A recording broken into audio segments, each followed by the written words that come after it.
अस्सलाम वालेकुम my social media family. उम्मीद करती हूँ कि आप सब लोग हमेशा की तरह खुशबाश होंगे और हिफ्ज़ अमान के साथ होंगे। सबसे पहले तो बहुत अजीब वाक़या जो मैंने आप लोगों के साथ शेयर करना है, और इसको सुन के बहुत सारी बातें ऐसी हैं जो शायद मैं ना कर पाऊँ, और बहुत सारी ऐसी बातें हैं जो शायद आप समझ पाएँ, और बहुत सारी ऐसी बातें हैं जो शायद मुझे भी पता ना हो और आप लोग उससे मुझे आगाह करें। अच्छा जनाब, हुआ कुछ यूँ है कि भारत की एक रियासत है आसाम। आसाम के अंदर एक ज़िला है जिसका नाम है पंखर करके, ज़िला का नाम है। वहाँ पर ये वाक़या पेश आया है जहाँ एक आदमी जो कि अपनी गुज़र बसर करता है, जानवर आपको पता है कि जो दूर दराज इलाकों के लोग होते हैं वो माल मवेशी पाल कर अपना गुजारा करते हैं। तो इस शख्स ने भी इस तरह भैंस बकरियाँ रखी हुई थी, और इसकी बकरी ने कुछ दिन पहले, ये 2-3 दिन पहले का वाक़या जो आज मैं आपको रिपोर्ट कर रही हूँ, कि इसकी बकरी ने एक दो बच्चे दिए, और दो मेमनों में से एक तो पूरा बकरी की शक्ल का था, लेकिन एक जो मेमना था वो इंसानी शक्ल का पैदा हुआ।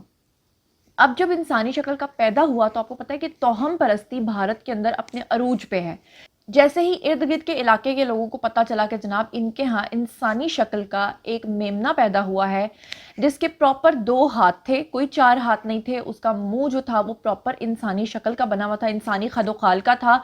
तो वहाँ लोगों का तांता बन गया, और जब लोगों का तांता बंधा तो उसके बाद बीच में कुछ इस तरह के आकबत नामदेश टाइप के लोग थे, इस तरह के जाहिल थे कि उन्होंने उसकी पूजा करना शुरू कर दी, और उन्होंने उसको पता नहीं क्या क्या मानना शुरू कर दिया। अब इंतहाई शर्मिंदगी से मैं आपसे एक सवाल पूछना चाहती हूँ। ये हमारा ऐसा गंवारों का और जाहिलों का मुआशरा है जहाँ पर लोग, गंदे लोग, मैं इंसान नहीं कहूँगी क्योंकि इंसान को तो अल्लाह ताला ने अशरफुल मखलूक़ात बनाया था, लेकिन इंसान अपने उस ऊंचे दर्जे को छोड़ के ना पस्तियों में आ गिरा है। ये वो मुआशरा है जहाँ पर इंसान, बल्कि इंसान नहीं, लोग छोड़ते नहीं हैं जानवरों तक को, और फिर जब ऐसे ही अपने किसी घर के जानवर में से इंसानी शक्ल का कोई बच्चा पैदा हो जाता है तो फिर उसी की पूजा करना शुरू कर देते हैं।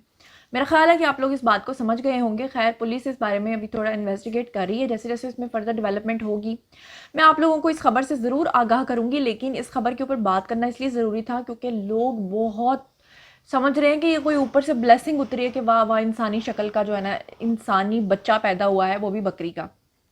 इस बारे में आप लोगों का जो भी ख्याल होगा कमेंट सेक्शन में ज़रूर बताइएगा कि क्या मैं सही कह रही हूँ या मैं गलत कह रही हूँ, और कोई और पॉसिबिलिटी भी हो सकती है, आप लोग मुझे ज़रूर बताइएगा। अब चलते हैं जनाब इंसानी तारीख़ का एक और अंदोनाक वाक़या। आपने देखा कि पहले एक पूरी सीरीज़ चली थी जिसमें बहुओं को चूल्हा जलाकर और कभी आग लगाकर और कभी तेज़ाब फेंक कर मार दिया जाता था।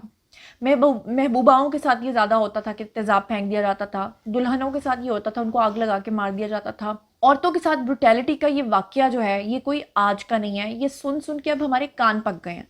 ऐसा ही एक वाक़या जेहलम में पेश आया है, जहाँ पे मैं आपको बताऊँ कि वहाँ का एक नवाही इलाका है हिरनपुर या हरनपुर। वहाँ पर ये वाक़या हुआ है जहाँ पर एक औरत ने दिन दिहाड़े अपनी 3 बेटियों में से जिसमें से एक जो पहली बेटी है उसका नाम मैं आपको बताऊं ज़ोया, दूसरी का नाम फ़ायज़ा और तीसरी का नाम जन्नत। पहली 5 साल की, दूसरी 4 साल की और तीसरी 3 साल की। इन तीनों बच्चियों के उसने पहले गले काटे। उस औरत ने जो खुद उनकी माँ थी, उस सफ़ाक औरत ने ना सिर्फ उनके गले काटे बल्कि खुद को भी उसने आग लगा ली। तशवीशनाक हालत में जब उसको हॉस्पिटलाइज किया गया, फिर उन बच्चियों की दादी की मुद्दियत में इस औरत जिसका नाम मैं आपको बताऊं यास्मीन है, यास्मीन के खिलाफ मुकदमा दर्ज करवाया गया। पुलिस ने इब्तदाई बयान इसलिए नहीं लिया था क्योंकि वो खातून खुद बहुत बुरे तरीके से झुलसी हुई थी, लेकिन उसकी ज़िंदगी बच गई। और अब उसका जो इब्तदाई बयान सामने आया है, ये खबर मैंने पहले आपसे इसलिए शेयर नहीं की थी क्योंकि मैं चाहती थी कि पहले इसकी सच्चाई सामने आए, पहले ये रीज़न सामने आए कि उसने ऐसा किया क्यों। तो उस खातून ने भी हमेशा की तरह वही दुखी दास्तान सुनाई। उसने कहा कि उसका शौहर उसे बहुत ज़्यादा मारता था, तशद्दुद का निशाना बनाता था। शौहर का नाम ज़रा सुने कि क्या अदबी नाम है, फैज़ अहमद, और फैज़ अहमद साहब चलाते थे रिक्शा। और ये खातून कहती है कि ना वो खर्चा देते थे, 3 बेटियों का ताना मारते थे, और फिर ऊपर से वो रोज़ाना घर आकर खातून को तशद्दुद का निशाना बनाते थे। और फिर वो कहती हैं कि बार बार उधार मांगते थे, और मैंने अपने किसी जानने वाले से उधार लेकर इनको दिया था, जिस पे असल में इनकी बहस हुई और वहाँ से इनकी लड़ाई शुरू हुई। और लड़ाई जब शुरू हुई तो इस खातून ने लड़ाई के दौरान ही अपने शौहर से कहा कि सुबह होते ही मैं अपनी तीनों बच्चियों को लेकर अपने मेके चली जाऊँगी। صبح جب یہ خاتون میکے جانے لگیں تو ان دونوں کے بیچ میں پھر سے جھڑپ ہوئی، اور اس جھڑپ کے نتیجے میں اس خاتون نے جذباتی ہو کر اپنی تینوں بچیوں کا گلا کاٹ دیا۔ میں یہ مانتی ہوں کہ لاکھوں جھگڑے ہوتے ہیں لوگوں کے گھروں میں، مسائل ہوتے ہیں، لیکن کیا اس کا یہ حل ہوتا ہے کہ آپ کسی کو آگ لگا دیں، اس پہ پیٹرول چھڑک دیں، اس کو جان سے مطلب مار دیں، یا اللہ کی دی ہوئی نعمت جو ہے اس کی قدر نہ کرتے ہوئے آپ اپنی جان لے لیں؟ ایسا کیسے ہو سکتا ہے؟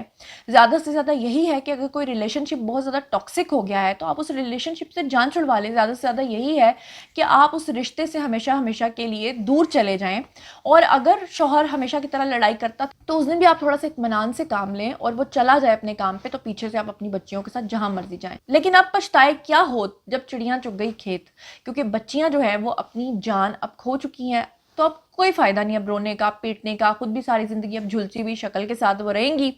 اور تشدد کا نشانہ بے شک شوہر نے بنایا، اس کو بھی سزا ملنی چاہیے، کیونکہ جو کسی کو ایکسٹرنل یعنی کہ ظاہری تشدد کرتا ہے تو زخم کے نشان دکھا کر آپ FIR درج کروا لیتے ہیں، لیکن جو کوئی کسی کو دل پر گھاؤ دیتا ہے، جو کسی کو انٹرنل تکلیف پہنچاتا ہے، جو اپنے الفاظ کی چھری سے کسی کے جذبات کو مجروح کرتا ہے، ایسے انسان کی کیا سزا ہوتی ہے؟ ایسے انسان کی بھی سزا ہونی چاہیے۔